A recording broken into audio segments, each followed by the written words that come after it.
Phonics is a method of teaching people to read. What'd you say? Oh, wrong phonics, my bad. The phonics I'm actually going to be talking about is a new for 2022 Vekoma Wildcat at Fårup, Sommerland in Denmark. And yeah, I know it's pronounced Fønix or whatever, but my dumb American mouth can't make that noise on a consistent basis, so I'll just be calling it phonics for the sake of simplicity. I had a chance to ride this in early May this year, and I gotta say, it really blew me away. This is an amazing ride. People are always praising these next-gen Vekomas, and I can see why now. Fønix has a max height of 131 feet. It reaches speeds up to 59 miles per hour, which makes it the tallest and fastest coaster in Denmark. It's got 3 inversions throughout its layout, including a one-of-a-kind stall loop. Like I mentioned earlier, I absolutely love this ride. It's amazing. It's got lots of airtime, some great inversions, although there are a few things I do think it could improve on. First off, isn't really a complaint, but more just something that could be done better. It's not anything Fønix does bad, it's just something it doesn't really do, which is intensity.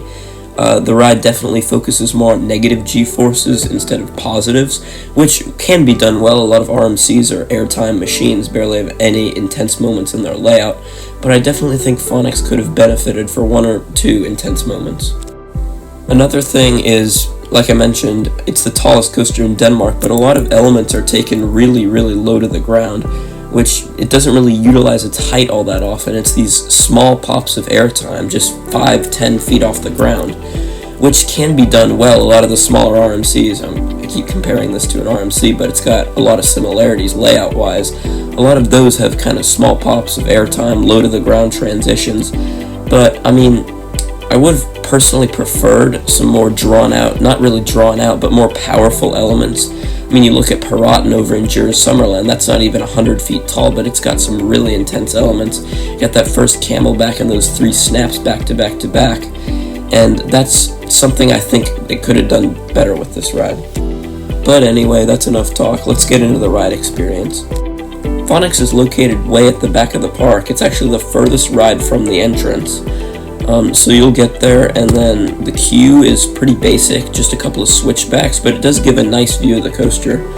When I went throughout the day, it was around a 30-minute wait consistently, which, I mean, isn't too bad. I think I ended up with 6 rides on it total. This ride does utilize the Vekoma next-gen vest restraints. I didn't really have a problem with them. It's basically kind of far away from your body.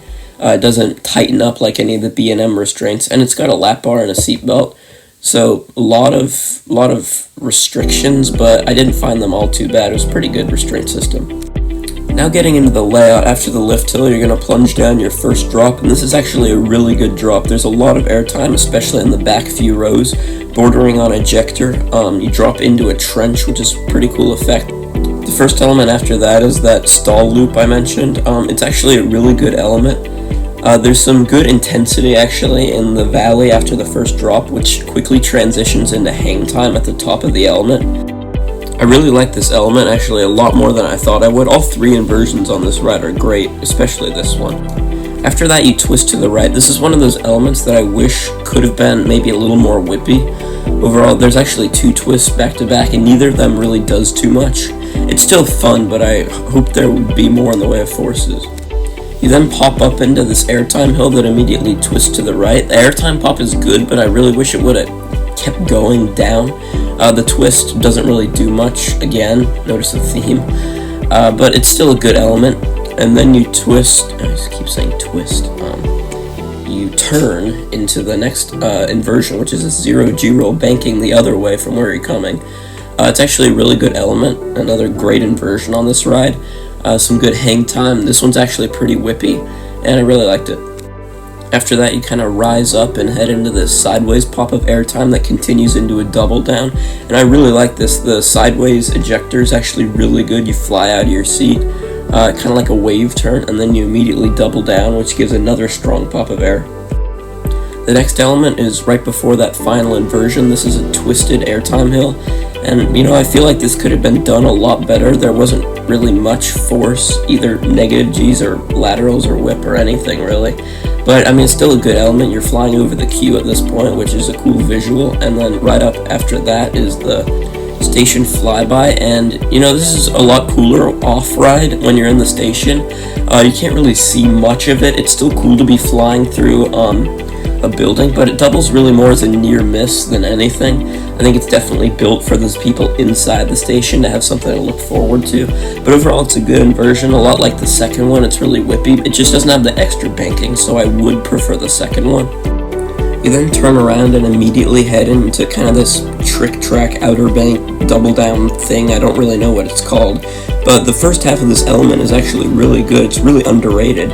Honestly, might be one of the best moments on the ride. It's this outer bank that immediately flings you out to the side, which gives both whip. This is actually one of those elements that does deliver, and this strong sideways pop of airtime where you just get flung out of your seat. I really like this element.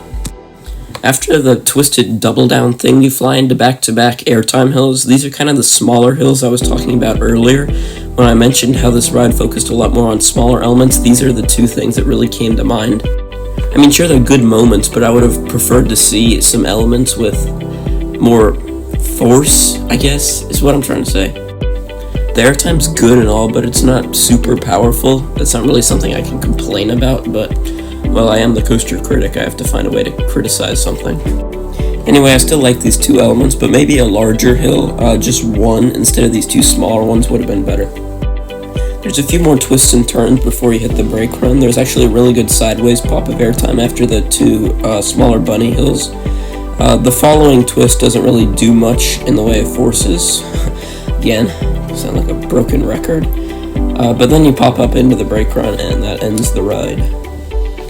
Overall, I really like this ride. It's an amazing experience. There's just a few things that I mentioned I thought could be done better, the intensity and the whippiness and the overall forcefulness of the elements. But that doesn't really detract away from the ride experience. It's not something that Fønix does bad, it's just something I wish it could have done better. But overall, Fønix is outstanding, the airtime's great, the inversions are amazing. Overall, it's a really well-rounded experience. So for Fønix's final score, I'm going to give it a 9.5 out of 10. That's all I have to say. It's a really good coaster. Go ride it.